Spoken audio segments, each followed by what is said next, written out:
Салом ба ҳама.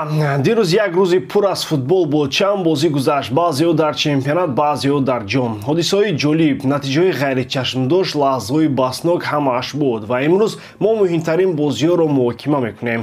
Гап мезанем ки дастҳои дӯстдоштаамон чӣ гуна бозӣ карданд ки беҳтарин буд, ки ноумед кард ва чӣ гуна хулосаҳо баровардан мумкин аст. Аммо пеш аз гузаштан ба таҳлил як чизи муҳимро ёдрас кунам. Мо як телеграм канал дорем ки дар он шумо на танҳо футболро пайгирӣ карда метавонед, балки бозиҳоро пахши мустақим тамошо мекунед. Масалан, дишаб мо дербии Мадрид Реал бар зидди Атлетикоро дар сифати баланд намоиш додем ва ҳамаи тамошобинон қаноатманд монданд. Транслясияи хуб, сигнали устувор бе ягон мушкилот.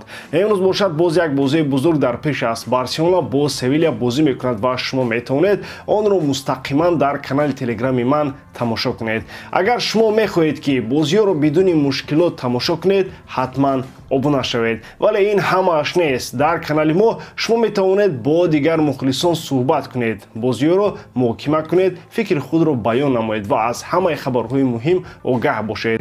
Пас агар шумо мехоҳед як қисми ҷомеаи футболӣ бошед ки дар он на танҳо тамошо мекунед, балки фикру ақидаатонро ҳам иброз мекунед, пас ин ҷои беҳтарин барои шумост. Ҳоло бошад ба муҳокимаи бозиҳои дирӯза мегузарем. Воқеан чизҳои бисёр ҷолибе рӯй доданд.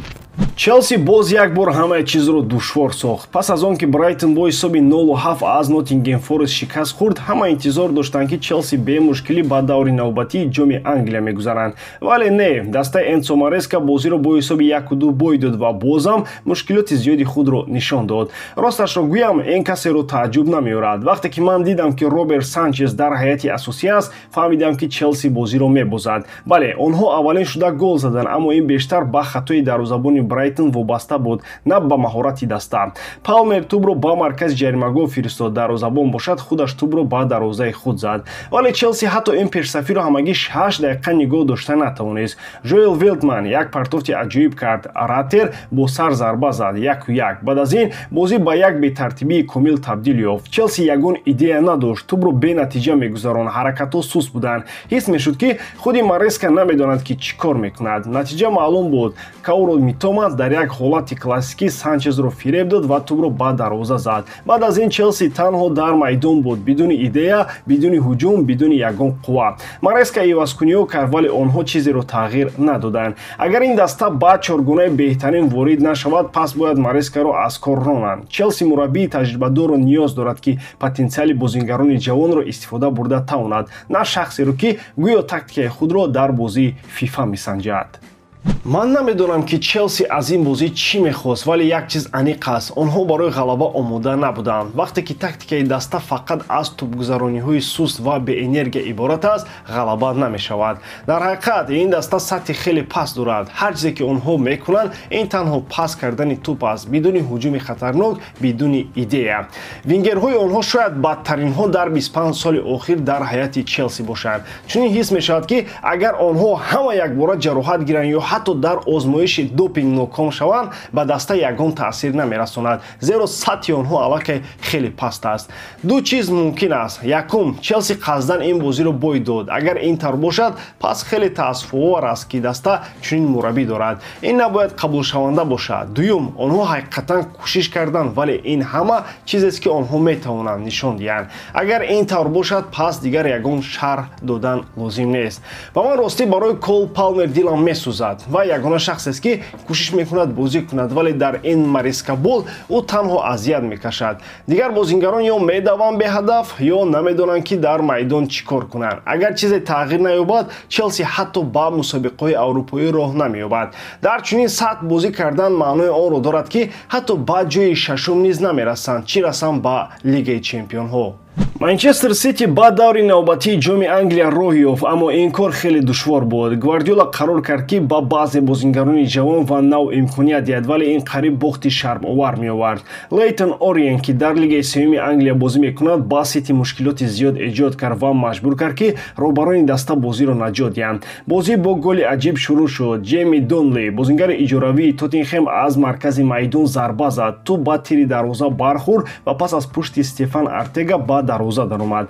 1-0 ва Сити дар ҳолати бад қарор гирифт. Вазъият бозам бадтар шуд. Хариди нави 5 миллионаи клуб Нико Гонсалес дар бозии аввалаш осеб дид ва маҷбур шуд майдонро тарк кунад. Дигар бозингари нав Витер Рейс низ хеле суст бозӣ кард ва ӯро баъд аз нимаи аввал иваз карданд. Гвардиола зуд фаҳмид ки тактикаи ӯ кор намекунад. Ӯ бозингарони калидиро вориди майдон кард: Ҷон Стоунс, Абдуқодир Ҳусанов ва баъдтар Кевин Де Брюйне ва Фил Фоден. Аммо бозиро аслан Ҷек Грилиш наҷот дод. Ӯ пас ба Луис дод ки боиси голи Ҳусанов шуд ва баъд боз як партофти олӣ барои Де Брюйне дод ки голи ғалаба зад. Дар натиҷа Сити бо ҳисоби 2-1 ғалаба кард, вале ин бозӣ нишон дод ки даста бе лидерҳояш хеле суст аст. Ҳарчанд ҷавонон бозӣ карданро меомӯзанд, аммо ҳоло омода нестанд ки дар чунин бозиҳо масъулиятро бар дӯш гиранд.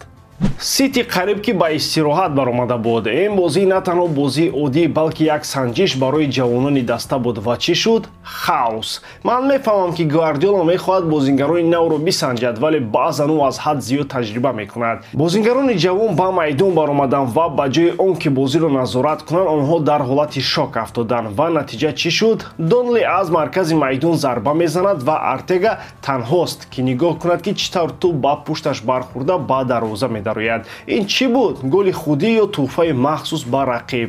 Баъд боз Нико Гонсалес ҷароҳат мегирад. Витер Рейс наметавонад бо фишори бозӣ мубориза барад ва ӯро низ иваз мекунанд. Гвардиола мефаҳмад ки бояд чизеро тағйир диҳад ва лидерҳои даставӣ ба майдон меоянд. Дар ин лаҳза бозӣ дигар мешавад. Ҷек Грилиш ӯ дар ҳақиқат наҷотбахши Сити буд. Пасҳои аҷиб, назорати бозӣ ва таъсири пурра ба ҳамла. Ӯ аввалин шуда пас ба зарбаи Луис дод ки боиси голи Ҳусанов шуд. Бале, ин гол бо каме бахт ворид шуд, вале муҳимаш он аст ки Ҳусанов дар ҷои дуруст буд. Баъдан Де Брюйне ӯ баромад, бозиро фаҳмид ва корро тамом кард. Як ҳаракати оддӣ, як ламс ва тӯб дар дарвоза. Фарқ байни бозингарони ҷавон ва лидерҳо аён шуд. Ин бозӣ нишон дод ки на ҳама бозингарони нав ба сатҳи Сити мувофиқанд. Агар Гвардиола мехоҳад қаҳрамони ҷоми лига шавад, ӯ бояд дар бозиҳои муҳим камтар таҷриба кунад. Ва албатта офарин ба Абдуқодир Ҳусанов.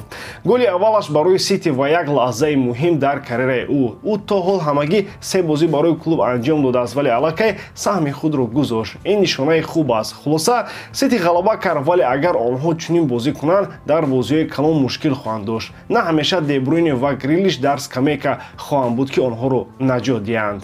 Дербии Мадрид ҳамеша як бозии оддӣ нест. Ин рақобатест ки дар он ғурур, ҳиссиёти қавӣ ва ҳавас барои ғолибият дида мешавад. Ин дафъа низ бозӣ дар Сантьяго Бернабеу пур аз эҳсосот буд, аммо натиҷа бетағйир монд. Реал бозам натавонист Атлетикоро дар Ла Лига мағлуб кунад. Ин чорумин бозии пайдарпай аст ки дастаи Карло Анчелоти бар ҳамшаҳриёи худ ғалаба намекунад. Реал бозиро хеле суст оғоз кард, на суръат буд, на фишор ба ҳариф. Дар тамоми 45 дақиқаи аввали бозӣ онҳо ҳатто як зарбаи дақиқ ба дарвозаро анҷом надоданд. Дар ҳамин ҳол Атлетико аз фурсат истифода бурд. Пас аз баррасии ВАР довар пеналти дод, зеро Чуамени бо Лино бархӯр кард. Хулиан Алварес бе мушкилӣ пеналтиро зада дастаашро пеш бурд. Дар нимаи дуюм Реал ниҳоят бедор шуд. Килиан Мбаппе нишон дод ки чаро ӯро ба даста оварданд. Ӯ аз иштибоҳи ҳимоятгарони Атлетико истифода бурд ва тӯбро ба дарвоза равон кард. Ин шояд зеботарин голи ӯ набуд, аммо чуноне мегӯянд бозингарони бузург дар лаҳзаҳои муҳим пайдо мешаванд. Баъди гол бозӣ бозам шавқовар шуд. Ҷуд Беллингем қариб ки як голи дигар мезад, аммо тӯби ӯ ба тири дарвоза бархӯрд. Родриго ва Винисиусам фаъолтар шуданд, аммо дар зарбаҳои охирин дақиқӣ намерасид. Дар натиҷа бозӣ бо ҳисоби 1-1 анҷом ёфт. Боз як дербии бидуни ғалаба барои Реал. Вале мушкили асосӣ на танҳо натиҷа аст. Дар тамоми мавсим Реал ҳанӯз ягон бозиро бар дастҳои аз ҳама қавитарини Ла Лига набурдааст. Ду бор бо Атлетико 1-1, бо Атлетик мағлубият 1-2 ва шикасти калон аз Барселона 0-4. Ҳатто дар Суперҷоми Испания низ Реал аз Барса бо ҳисоби 2-5 мағлуб шуда буд. Аммо саволи асосӣ ин аст: чаро Анчелоти ҳамаи ивазкуниҳои худро истифода намекунад? Атлетико 5 ивазкуниро анҷом дод ва таровати бозиро нигоҳ дошт, аммо дар Реал танҳо чанд ивазкунӣ ва ҳамон бозингарони хаста дар майдон монданд. Арда Гулер куҷост? Чаро ӯ ҳатто 10 дақиқа фурсат намегирад? Ба назар мерасад ки Анчелоти намехоҳад касеро ранҷонад. Реал то ҳол дар ҷои аввал аст, аммо чунин бозӣ хавфнок аст. Голҳои Мбаппе хубанд, аммо мушкилоти даста боқӣ мемонад. Агар онҳо нақшаи равшан надошта бошанд ва дар бозии муҳим шиддатро афзоиш надиҳанд, чемпионӣ метавонад аз даст равад. хуб, боз як дербии Мадрид ва боз ҳамон мушкилот. Реал бозиро хуб оғоз намекунад. Дар нимҳимоят ҳаракати зиёд нест, дар ҳамла ҳам чизе намебинем. Фақат баъд аз танаффус бедор мешавам ва кӯшиш мекунам чизе тағйир диҳанд. Дар бораи пеналти ҳамаи чиз маълум буд, не? ҳаракат буд, вале чунин пеналтиро дар дерби мондан мумкин аст. Аммо агар рост бигӯям, Реал худ ба худ мушкилӣ эҷод мекард, зеро дар тамоми нимаи аввал як зарбаи дақиқам назаданд. Мбаппе гол зад, хуб аст, боз як голи муҳим аз ӯ. Беллингем ҳам мисли ҳамеша беҳтарин буд. Аммо Родриго ва Винисиус, Родриго кӯшиш мекард, вале хатои зиёд дошт. Вини бошад, дар нимаи аввал тақрибан ки тамоман дар майдон наметофт.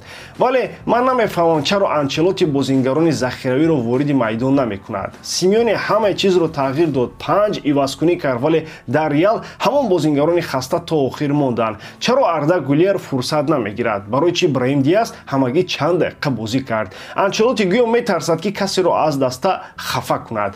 Ва боз як мушкилии дигар, Реал имсол дар Ла Лига бар ягон дастаи қавӣ ғалаба накардааст. Бо Атлетико 2 бор мусовӣ, бо Атлетик бохт, бо Барса шикасти калон. Ин наметавонад тасодуф бошад. Агар даста бар зидди рақибони қавӣ ғалаба карда натавонад, ин як ишораи ҷиддӣ аст. Ҳоло Реал пешсаф аст, аммо бозии онҳо чандон боварибахш нест. Агар онҳо дар бозии худ тағйирот ворид накунанд, метавонанд дар охири мавсим бо мушкилоти калон рӯбарӯ шаванд. ба ҳамин тамом бори дорам ки эҷодкории ман ба шумо писанд меояд. Лайк, комментария ва дар канал обуна шуданро аз ёд набароред. Бо шумо будам ман мисли ҳар вақта Муҳаммад Гаиров. Хай бародарон, дар паноҳи Аллоҳ.